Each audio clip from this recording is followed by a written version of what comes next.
হযরত শাহজালাল আন্তর্জাতিক বিমানবন্দরে অস্ত্র ও ম্যাগাজিনের ঘটনায় ফেসবুকে একটি পোস্ট করেছেন যুব ও ক্রীড়া মন্ত্রণালয়ের উপদেষ্টা আসিফ মাহমুদ সজীব ভুঁইয়া। রোববার রাতে দেওয়া সেই পোস্টে তিনি লিখেছেন, নিরাপত্তার স্বার্থে আমার লাইসেন্স করা বৈধ অস্ত্র আছে। গণ অভ্যুত্থানের নেতৃত্বের ওপরে যেভাবে কয়েক দফা হত্যা চেষ্টা চালানো হয়েছে তাতে রাখাটাই স্বাভাবিক। যখন সরকারি প্রোটোকল বা সিকিউরিটি থাকে না তখন নিজের এবং পরিবারের নিরাপত্তা নিশ্চিতের উদ্দেশ্যে লাইসেন্সড অস্ত্র রাখা হয়। আসিফ মাহমুদ আরও লিখেছেন, মরক্কোর মারাকেশে অনুষ্ঠিতব্য ওআইসি ইয়ুথ ক্যাপিটাল ইন্টারন্যাশনাল প্রোগ্রামে অংশগ্রহণের জন্য রোববার ভোর ৬টা ৫০ ফ্লাইট ছিল।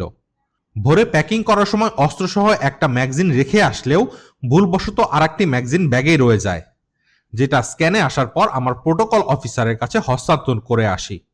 বিষয়টি সম্পূর্ণ আনইনটেনশনাল। শুধু ম্যাগাজিন দিয়ে আমি কি করব ভাই? ইন্টেনশন থাকলে অবশ্যই অস্ত্র রেখে আসতাম না। এখানে অবৈধ কিছু না থাকলেও অনেকের জন্য এটা আলোচনার খোরাক বটে। ক্রীড়া উপদেষ্টা আরও বলেন, চাপ দিয়ে নিউজ ছড়ানোর অভিযোগ সম্পূর্ণ মিথ্যা। এই ঘটনার পর আমি টিম সহ টানা 10 ঘন্টা ফ্লাইটে ছিলাম। ট্রানজিটে নেমেও দীর্ঘক্ষণ পর অনলাইনে এসে দেখতে পাচ্ছি যে এত কিছু ঘটেছে। নাগরিক হিসাবে আপনারও যদি নিরাপত্তা ঝুঁকি থাকে, যথাযথ নিয়ম ফলো করে আপনিও অস্ত্রের লাইসেন্স করাতে পারেন। রিপোর্টার্স 24, ঢাকা।